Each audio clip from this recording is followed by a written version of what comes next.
Namaskar. Welcome to Diplomatic Eye. I am Mitra Bandhu Poudel. My guest today is Sri Rajan Sharma. Sri Rajan Sharma is an entrepreneur as well as a researcher in the field of trade and transport. He was the president of Nepal Freight Forwarders Association, an executive member and chairperson of Transport and Transit Committee of FNCCI. He is the advisor of FNCCI Commodity Council, advisor of European Economic Chamber as well as Freight Association. He has represented various government agencies as board members and is presently the convener of Trade and Transit Committee of Nepal India Chamber of Commerce and a consultant with the World Bank and International Trade Center. He is also a trainer on trade related activities. Welcome to Diplomatic Eye, sir. Thank you, Mitra sir. We are going to discuss on the various issues of international trade, FDI, governance, and Nepal Investment Summit, and so on. And this will be the part of economic diplomacy of our program. Let me first ask you, how do you see the private sector's contribution in Nepal's development journey? Are entrepreneurs respected in this country? Thank you very much for this question. What I think is, the contribution of private sector is a lot in this country. It is the private sector who are making things happen. When we look at the government side, the contribution is only on the policies and, making it easy for the private sector to, do their businesses in a proper manner. But there are, of course, some lapses which happens in this part of the world as always. And then about respect and, I think it is both ways that it should come. The private sector should respect the government as well as the political parties, and as well as the political parties and should respect and the government should respect. Government bureaucrats should respect the private sector. There is a gap. I find a gap in between with a very small gap of understanding, and I think that should be bridged very, very soon. When I see the president giving away, different type of medals to different private sectors, I see that the private sectors are quite happy. I wish it was more transparent. And then they also took the consent of the private sector when it comes to, facilitating or appreciating or rewarding the bureaucrats or any other people who are doing social works, So it is more there, but there is a lot to be done. More transparency is needed. A methodology of how you are going to identify whom to respect and not to should be very, very, very clear and very transparent, so that people, when they get also, they feel pride on the reward that they are getting. So it's both sides and lots to be done, but it is happening in the context of Nepal, and the private sector is really contributing a lot, especially in the sector of exports as well as in the sector of imports. It should be more like reciprocal. It should be more reciprocal, yes. What does your experience say on government side's role, whether it has encouraged the private sector for creating conducive business environment? They have tried to create a environment for business, but all policies, all regulations that the government has created is not very, very conducive. For example, the export policies are not there. The export-import policies of 2013 is still existing. There are some minor changes that the government has brought on the import side, but I don't know, they are very reluctant to bring about changes in the export sides. And whenever the private sector is capable of lobbying with the politicians or with the bureaucrats, they make their amendments to suit their requirements in a piecemeal basis, so which is really very, very bad. So there are a lot of things to be done as yet, and the policies needs to be there. For example, if you talk about freight forwarding and logistics, this is one of the backbones of the economy, and without a proper logistics, no hydropower can come, or no economy can happen, or anything like that can be that can happen in a country. But this logistics side is very, very neglected. We don't have a warehouse act as yet. We don't have a cargo or a freight forwarders act as yet, and then we don't have a organized sector of the transport, the trucking industries. So there are lots to be done, and then unless we work in this basics, which is very much needed for any foreign investment to come, I don't think we'll get to the target that we are looking for. So lots to be done, but I must say that something is happening, and government is trying to play the roles with some of the infrastructures that they have developed, like the ICDs, ICPs, as well as SAYs and so many things. There are issues as regards proper regulations and considerations to adopt to all these infrastructures, and then to make it easy for the people for the way of doing business. But there is a lot more to be done. Right. Next issue I would like to raise is the governance. Governance is one of the serious issues in South Asia. Rampant corruption, extortion, and donation-seeking behavior of the political parties and their sister organizations from they really want to have that favor from the business sectors community, and that considered to be major challenges of good governance. How would you react on this matter? My reaction to this is, like even the private sector who are giving donations are affiliated with some of the organizations that you are talking about, maybe political organizations and all that. What is wrong is if both of them are agreeing to give us a support or a moral push for elections or for any work that they are going to do is within them. Yeah? But, forcing them to give some sort of a money is something really, really very, very, very bad. So I see it in different ways. The private sector or anyone should be very clear in where they are putting their money into, and that should be a tax-paid money if they are going to give it to somebody, and it should be recorded, and the party who is taking it should also be very, very transparent in order to say that this is the sum of money that I have received, and this is the purpose for whom and for what. So this is missing in the context, and this is something that is happening throughout Southeast Asia in most of the countries. But my experience is, I have a very mixed experience. I was a board member in the Nepal Intermodal Development Board. I was a board member in the Nepal Road Board as well.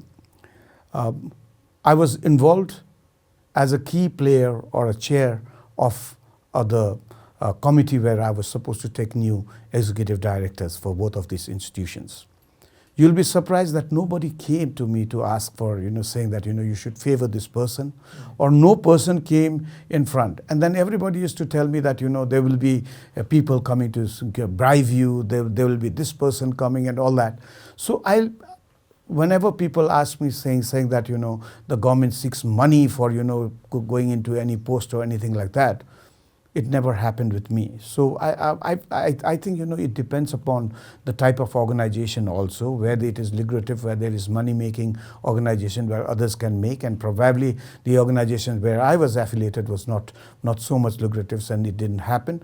So my experience says, it doesn't happen in the case of Nepal, because I didn't face that problem at all. You have a long experience in international trade, transit, and transport. What are the practical problems of the international trade, and where do you see Nepal? The most biggest problem in Nepal is, I'm sorry to say, but that is totally my perception, is that, Nepal bureaucrats lack the negotiation power with the transit providing country. That is why there is so much of document, there's so much of procedures, there's a very high cost, and there is so much of time that is taking place, The other thing is, we are not thinking out of box in order to make things happen in a different manner. We are not taking the examples of ASEAN or Europe or any other country where, things are happening in a different way. So, the major issue is that, the constraints that we face in the borders, And when I say borders, I consider Calcutta port or Visakhapatnam port also to be a border because, the goods move from there, be it for export or for import. So that is one thing. And in international trade, it is not only the border issues as regards logistics is concerned, but there are also issues as regards, utilization of the, infrastructures that have been developed. What we are doing is, we are hiring those infrastructure to people who are bidding in a higher rate. So when people bid in a higher rate, we are bound to give by the Procurement Act to those people. And once these people get this, they have to earn money as well. So, the cost of doing business is not reducing. It is increasing. And then we are saying that, our logistic costs are also high. So in order to, reduce the logistic costs of Nepal, I think government will have to consider giving facilitations to exporters and importers on the sum of money what they are spending at the border points, be it in the port or in the ICDs and ICPs of Nepal or in the border custom points, as well as facilitate them with the infrastructure which I have got. After all, these infrastructures are made by donors' aid, and this has this is for facilitating the trade. So that way, I think we can reduce it. But I was doing a comparison between Vietnam and Nepal, and to see how expensive Nepal is. I didn't find, my research says that, the logistic cost between Nepal and Vietnam, we are a little bit cheaper to send a small consignment of a micro-enterprises exporter with about 6.5 CVM from Vietnam to France, and to send 6.5 CVM from Nepal to France. Somehow, about $100 and $150 was cheaper to send it by Nepal, though we are away from the sea. And then, we have so much of transit and so much of documents and so much of procedures to take place. Probably that is because, when I talk about logistic cost, I talk about from the warehouse of the exporter to the warehouse of the importer. So maybe it is about the internal taxes or something like that in the destination market. But, I found nearly about $150 to $200 cheaper. So we need to change the perception. We need to do a comparison before we talk about what is more expensive for us. And then, of course, facilitation is the only answer to making things happen in a better way by reducing the documents, reducing the procedures, and that can happen with a proper negotiation skill that the bureaucrats have access with the countries, be it with China or with India or with Bangladesh or any other country. You have closely read the agreements of, transit with China vis-a-vis India. What are the strategic and economic strengths and weaknesses of these agreements?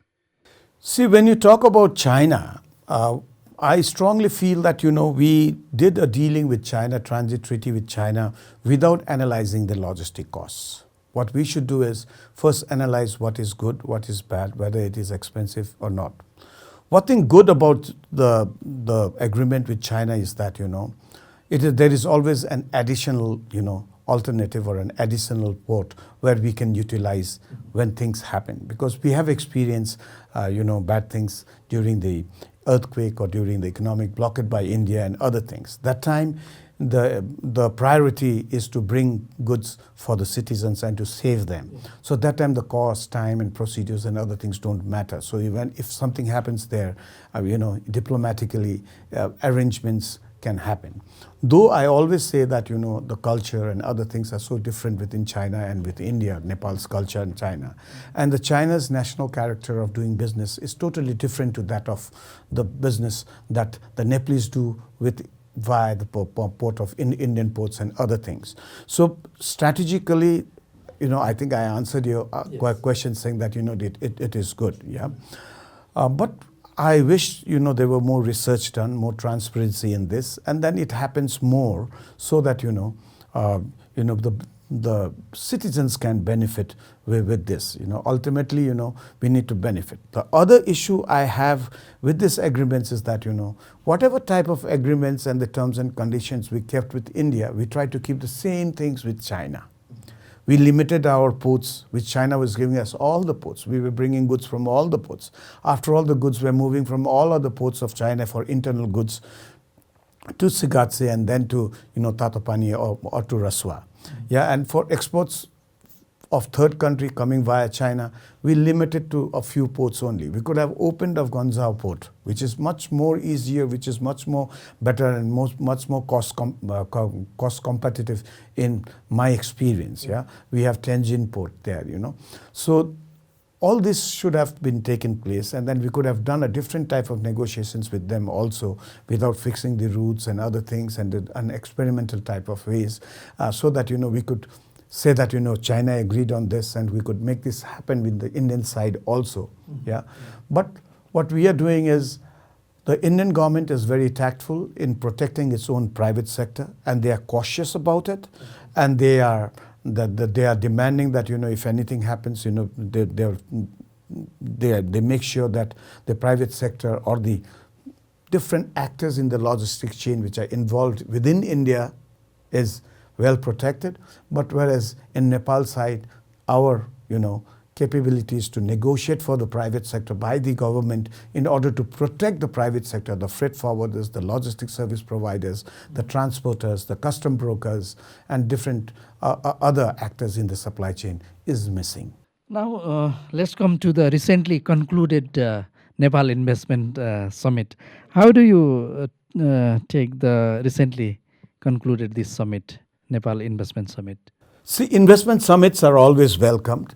But my observation is that it was nothing different to what it was earlier. Yeah. The same issues came up. And these summits are meant to attract foreign investment, not to explain what constants that we are facing here. We should be more positive about it. But what I found out that be it the investment summit or the recently concluded yesterday that the European trade show for marking the 50th anniversary between the relation between Europe and Nepal was marked. It went out very well. But what I am seeing is that the discussions, the floor discussions in which I participated were of the people, who are already set in business and they had their own mindsets. And then there were more complaints about what is there and what is not there and all that sort of things. I think we could change the modality, educate our panelists in a different way, that we give a very positive message about this. And whatever problems that we have within our country is for our country, and it is with us to settle it. No foreigners is going to come and dictate a government to settle this down. And we should have settled down. There are some positive sides also. Some policies have been changed. Everything is there. We are yet to see the implementation part of it that is going to come.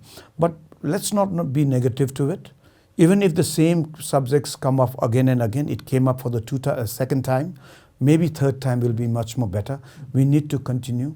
We need to attract foreign investments. But I have a reservation in bringing foreign currencies in everything. There should not be a limitation on the sum of money a foreigner wants to come. Maybe if he wants to invest, $500,000 or maybe a couple of $1,000 or something like that. Also, you should be able to come in a sector where that is deemed necessary. Yeah, why restrict them with certain sum that they need to come to? That should not happen. And it doesn't mean that for a sector where the Nepalese are themselves capable of investing, or there is plenty of money with the bank or with the businessmen in Nepal to invest, you want to bring in foreign currency. So these things should not be there.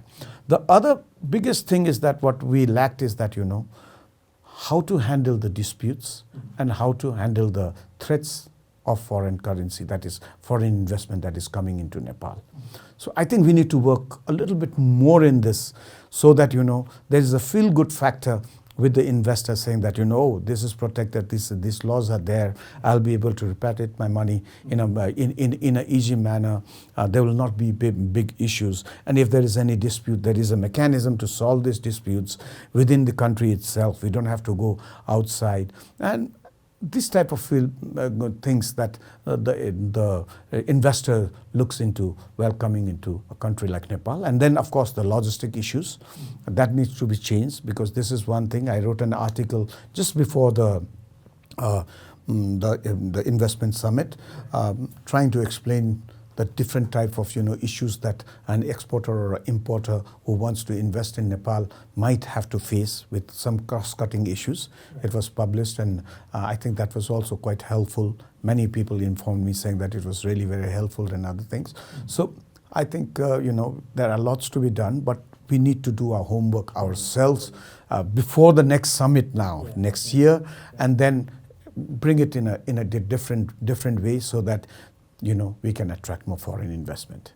My next issue is very much related to your expertise as well. Well, I mean, all the issues were related to your expertise, no doubt about it. Recently, you had written an article also on BBI and MVA.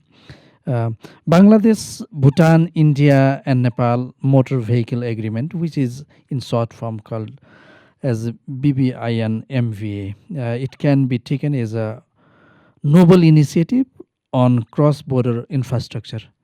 So, what is the present status of BBI and MVA in implementation level? It's a very good initiative, and I was excited when it was signed in Bhutan. That we'll be having regional connectivity, free flow of people as well as free flow of vehicle and free flow of cargo. And I was expecting a lot to happen, but it has not happened. Unfortunately, Bhutan, backed up, citing their own environmental and the issues of the trucking industries and the pollution and other things. Nepal is yet to rectify it. Though we have come up with a cargo protocol as well as with the passenger protocols. Some works are being done in the passenger side already. India is always pressing us and telling us that we should go into BBI, and so that we can abolish this 72 hours entry of the vehicle, so that our vehicles can also enter into the different regions. We'll have opened our borders, made it easy on the chicken neck side between Bangladesh and India to bring our containers up to Kakarvita. So that would definitely increase. There are one or two things in BBIN that I need to mention here is that, BBIN talks about containerized cargo. And the trade that happens at the moment across border in this region, in the BBIN region, is LCLs. It's less than container loads. And most of them involved are, micro, small, medium enterprises and not large enterprises. So we need to change in the agreements to cater to these people also. So that way, cross-border trade will be more easier for them. And then the consolidation, provisions will also have to come, because to make it a full container load. Probably the authorized economic operators provision or the trusted traders provisions, or probably all countries, building up a transport unit where they move goods from one country to another in a very smooth manner with very small little documents in a given period of time will make slowly things happen, and it can be handed over to the private sector. The other issue that I have is the reservations that the trucking industry has. The nature of the trucking industries that Nepal and Bhutan have is very, very small. They're micro enterprises, piecemeal basis, one truck or two truck, and there is no fleets of truck and no big companies supplying all these fleets of truck to make things happen. So they are afraid that their business will be taken away. See, what we need to see is we need to at least come in different phases. At least let the Bangladeshi and the Bhutanese trucks come up to the border. Then hand over to the Nepalese truck, so that the Nepalese truck also get the business. And there is easiness for at least for the Bhutanese importers or the exporters in Nepal for moving the goods there. This is one phase. And then slowly when things get better, they learn about the issues. And if there are any big cargoes which cannot be catered by the Nepalese transporter, special provisions can be kept where they can bring it up to Kathmandu also. But we can make it a provisions that, they cannot take back any cargo. For example, the Indian container that comes here in Nepal, bringing in imports, cannot easily take exports. You have to have a special permission from the shipping company. You have to have so many things. Which way, if it has come by rail, it cannot go by road. So there are so much of restrictions there. So it doesn't happen that way. So that is not going to hamper to the transport industry so very much also. But that knowledge, that information from the grassroots level till the top level of the transporters in the capital needs to be worked out once again. We should not make them feel that, we are trying to, induce something which they don't want, We need to win their hearts and then bring them along, building it right from the grassroots level, from the border side till the capital, and then, move forward. And I'm sure they are ready to help make things happen. And I hope, one day BBI and MBA will be very, very effective, will increase the regional trade, and, there'll be prosperity in the region. What are the policy-related problems of export of Nepal, especially Nepali products from Nepal, and your suggestion for solution? See, the main problem for exports is that, we don't have an export policy. We had an export-import policy in 2013, and then we had a small amendment in 2064, and then after that, there is not much happening. Whereas I already told you there are so much of amendments in the import sides and regulations and other things. So once we have a clear policy for exports, then I think we are there. The other thing is that we need to set standards for what our exportable products. Because every country has a mandatory requirements for imports and a special requirements for imports. You call it spectacles you import, or you sell anything from Nepal. If you sell carpets, or if you sell pashmina, or if you sell garments, or anything to any foreign country, they have a strict regulations on what needs to be done and what type of quality, what type of materials, what type of dyes, all these restrictions that they have. So the exporters of Nepal lack the market information of the destination market as to what is their preference, what are the standards, and what is the trend of the products there. So once the trends are identified, what are the preference that is identified, as well as the standards that they need are identified, we need to have the provisions of meeting those standards within the country. And that can happen only when the country itself sets a sort of a regulation inside this country itself for an exportable product. For say coffee exports to Europe, we need to identify what is the requirements there in Europe or in USA or in South Korea or in Japan or in any other country. And then we must see that whether we can meet those requirements here or not. At least the mandated requirements.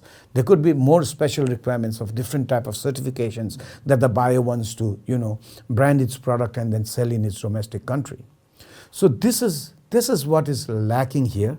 So I think, Trade Promotion Center has a very big role to play here. We have got a very competent people heading this Trade Promotion Center at the moment. And we have very experienced, joint secretaries and the chief secretary also, who was in the Commerce Ministry. We have a very good, finance ministries, secretary and others also here. And all the commodity associations related to exports, the garment, the carpet, the handicraft, the herbals, or coffee, or all are lobbying for making things happen. Until and unless we set a standard and create a product, why it is special to any other products which they are selling, why our Nepalese coffee is much more better than any other coffee that they import from Ethiopia or from any other country, should be there. And that marketing and the market linkage needs to be created.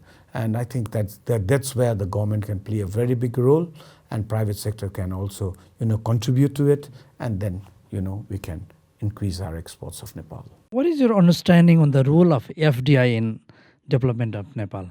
See, FDI plays a role, of course, yeah, but in a bigger project, as I told you, maybe hydropower or somewhere like this. But even in hydropower, our banks and our big businessmen have the capability to invest there, But of course, there are geopolitical issues where India wants to come, where China wants to come, and other things which we need to balance, and that's very difficult for the government and to convince the private sector also. Yeah, so private sectors and government must work very closely.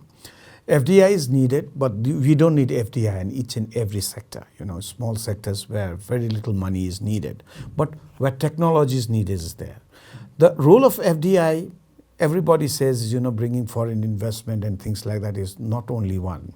But the biggest is that, maintaining financial discipline. developing a corporate culture, being more transparent, being more accountable. This is something lacking with the businessmen of Nepal. And this FDI will bring this, not only the technology and the know-how and the state-of-art technology and things like that, but they will also bring in a lot of knowledge of how you need to manage labor, what type of situations that you should tackle, and what are type of financial discipline that you are going to make, and what should be the type of predictability that you should have. So all this knowledge with the experience will also come into, and that has a very big effect, and that is something lacking in the business circle of Nepal. So I see FDI in that prospect, not only money and foreign currency, but more into other things that will benefit to the knowledge, technology, and financial discipline, and accountability, corporate cultures, and things like that will bring to Nepal. Last question I would like to ask to you is, what are the areas of business that Nepali uh, really need to focus on for the prosperity of Nepal? Nepal really needs to focus on developing its own domestic market in garments, shoes, socks, small items, where Nepal is very much capable.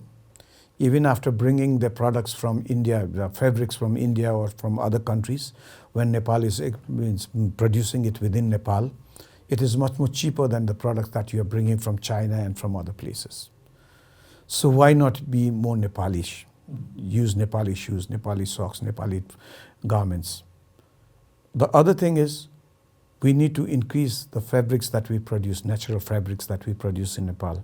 The allo, sisno. There are so many different type of fabrics that we have, and then hemp and other things. So we need to produce garments, specialized garment, design it, tailor it to the requirements of the destination market and export. And of course, the Nepalese can also utilize that. If we can use foreign brands, if we can create very good designs and very good things out of those products, we can utilize it. The shoes also, we are capable. But of course, the quality standard has to be maintained, and other things needs to be done, of course, keeping all those things in mind. Yeah. So I think that certain items imports, it's taking away most of our foreign currency. So we need to restrict on them or increase the import taxes on those matters, and then facilitate the industries that are within Nepal. We need to increase more on our agriculture production, because Nepal has got arable lands and we can produce a lot. So we should not be importing rice or dal or anything that we need from any foreign country or from across the border from India under bilateral treaties and things like that. So that is something that we need to keep in mind as well in the food sector. Of course, medicines we are doing ourselves. Our health sector is improving slowly. There are provisions of insurance and other things also improving. Now for exports, I think our competitive edge is agricultural products. So we need to focus on the agricultural products and our handicrafts, as well as, create a niche market, identify the niche market in destination markets for other products like garments, carpets, handicrafts, or for pashmina, felt, aromatic herbs, so many other items that we have in Nepal. So if we balance between that, and for this, the government has to create a very special type of rules and regulations. They need to have an export policy. The incentives should be there if need be. If not, at least market access should be created by the government. And Trade Promotion Center needs to be more active. Ministry of Commerce and Supplies needs to be more active.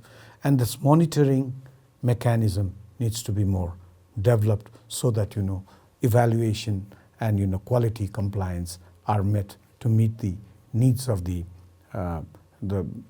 citizens as well as of the destination market. With this optimistic hope, we are going to conclude this episode. Thank you, sir. Thank you very much for your time. I thank you, Mitra, sir. You've been an awesome, host, and I hope I've been able to answer to your questions to the best of my knowledge, and I wish you all the best. Thank you.